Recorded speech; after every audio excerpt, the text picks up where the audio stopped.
C'est un des plus grands scandales sexuels de tous les temps aux États-Unis. Il avait un pouvoir absolu.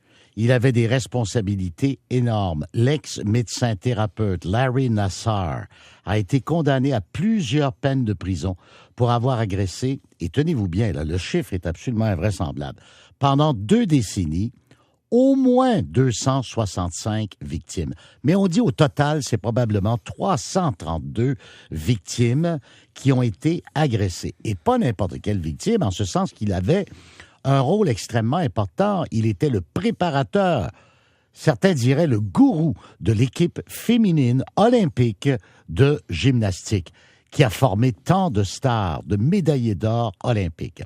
Eh bien, aujourd'hui, l'Université d'État du Michigan, Michigan State, où exerçait l'ex-médecin Larry Nassar, lourdement condamné donc pour ses agressions, a accepté un dédommagement avec plus de 300 victimes pour un montant total, tenez-vous bien, de 500 millions de dollars.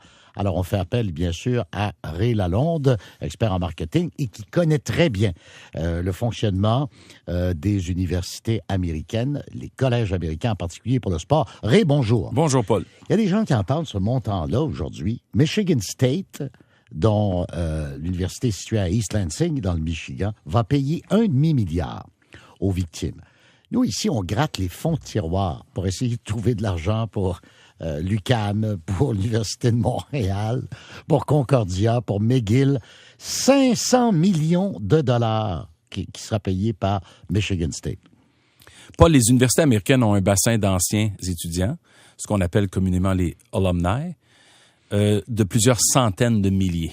J'étais un étudiant en maîtrise à l'Université Penn State. On avait le plus grand bassin réseau avec plus de 470 000 anciens inscrits et à quelque part donateurs. Donc, quand on a un réseau d'anciens comme ça, quand on a un service des sports, tous sports confondus, mais généralement moussé par le succès du football et du basketball, qui génère à peu près 175 à 200 millions de dollars annuellement en vente, en résultats d'opérations, quand on a des cinquantaine, soixantaine. Michigan State, c'est une grande école avec 70 000 étudiants. Ben, tu comprends que les frais de scolarité se rajoutent à tout ça. C'est des milliards de dollars dans les fonds des universités américaines de ce type, style Michigan State, qui évolue dans le Big Ten, une des grandes institutions d'État aux États-Unis. Alors, ils ont les moyens. Et à ne pas confondre, parce que c'est l'ennemi juré avec Michigan. Les Wolverines, qui sont une institution privée. Pas trop loin à Ann Arbor. Bon. Alors, l'argent est là, Paul, pour ces causes-là. Ça demeure une situation épouvantable et une négligence incroyable de la part de l'institution. C'est une question de principe, de prestige et de réputation, parce qu'on dit que cet accord global de 500 millions qui sera versé à 332 victimes met fin, d'un seul coup, à des poursuites qui avaient été intentées contre d'autres salariés de l'université qui avaient été impliqués dans le scandale entourant l'ex-médecin Larry Nassar. Tout à fait. Alors, d'une certaine façon, on termine ça là, puis ça coûte 500 millions. Ils se sont même mis 75 millions de dollars de côté pour les causes à venir liées à Larry Nassar, au cas où certaines victimes ne se seraient pas encore présentées. Et encore de ça, en plus de ça, tu as 13 millions en dédommagement autres, tu as 2-3 millions de dollars en relations publiques, tu as toutes sortes de soins psychothérapeutes et psychothérapiques qui sont nécessaires pour les victimes. Cette somme est immense et gigantesque, mais ça va prendre une somme comme ça pour faire bouger les gens. Parce qu'une chose que moi je trouve encore malheureux, c'est que malgré le dédommagement, on n'a pas encore le sentiment qu'on a appris une leçon et qu'on va corriger les situations comme celle-là dans les grandes institutions américaines qui sont supposées être les leaders de la société pour la jeune génération. Les témoignages ont été bouleversants. Les victimes, des championnes olympiques, comme des athlètes qui sont demeurés anonymes, tout à fait, ont livré des témoignages bouleversants. Non seulement on parle d'agression sexuelle, on parle de voies de fait, de violence, et tout ça dans une certaine complicité avec la Fédération américaine de gymnastique, le Comité olympique américain, qui lui s'en lavait les mains en disant on gagne des médailles, et le couple mythique d'entraîneurs, Bella et Marta Karoli, qui avait bâti la célèbre équipe de gymnastique de Roumanie. Avec Nadia Comaneci. Avec Nadia Comaneci à Montréal en 1976 comme vedette. Ouais. Alors, c'est tout un système là qui était... Il n'y a pas seulement... Larry Nassar était agresseur, mais il y avait tout un système autour qui fermait les yeux et qui se bouchait les oreilles. Ils sont tous complices, Paul. Ils sont tous devenus aveugles. Ils ont tous décidé de tourner la tête et les yeux. Le comité olympique américain a perdu ses 2 leaders à cause de cette situation-là. La présidente de l'Université Michigan State a dû démissionner. Il y en a eu des pertes d'emploi. C'est rien comparé aux victimes. Ils méritaient tous de sortir et de perdre leur job à cause de ceci. Mais c'est affreux que autant de grandes organisations, Paul, ont laissé une situation pareille se dérouler au fil de 10, 15, 20 ans. Ça m'amène à faire un parallèle avec Penn State, une autre très grande université en Pennsylvanie, où il y a eu le scandale Jerry Sandusky, c'est-à-dire un entraîneur de football, et l'entraîneur légendaire, mythique, Joe Paterno. Et on dit qu'il y avait beaucoup de gens qui savaient qu'il se passait des choses vraiment très laides dans les douches et les vestiaires lorsque M. Sandusky était là. Tout à fait. Il a été condamné, ouais. Il a été reconnu coupable, ouais. Il est en prison.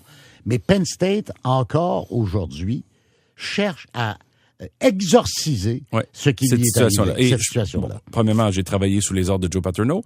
Je connais très bien Jerry Sandusky pour avoir été sur le même terrain de football qu'avec lui. Je peux te dire effectivement que l'organisation qu'il gérait lui-même, qui était une organisation pour les jeunes garçons défavorisés et négligés, il en a profité, il a abusé de son pouvoir. Le problème d'aujourd'hui, c'est souvent l'abus de pouvoir. On le voit dans chacun des scénarios, dans toutes les industries, Paul, des gens qui abusent les plus démunis, les gens qui ne peuvent pas se défendre, les gens qui n'osent pas se défendre aussi. Alors, ces dirigeants-là doivent tous être pointés du doigt. Sandusky a écopé de 60 ans de prison. Larry Nassar a été condamné à 175 ans de prison.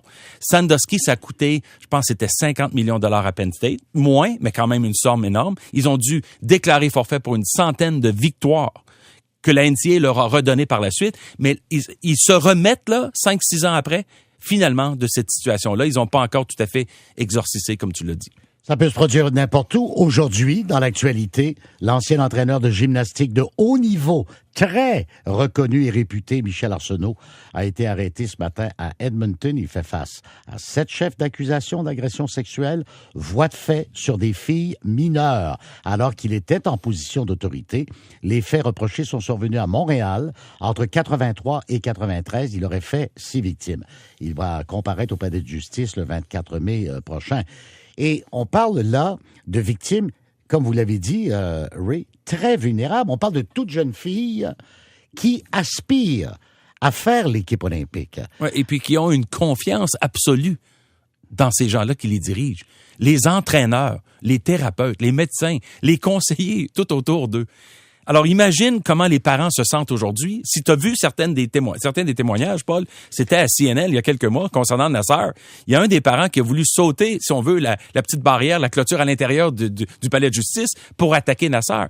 Il y a énormément de peines irréparables chez les parents et les victimes de ces jeunes-là. Mais à la fin, les parents doivent être plus responsables, de garder un œil et une main sur leurs enfants, de pas les laisser avec ces gens-là dans l'inconnu, parce que pendant ce temps-là, il y a des choses qui se passent qu'on ne sait pas la vérité que plusieurs années plus tard. Merci beaucoup, Ray Lalonde. Merci, Paul.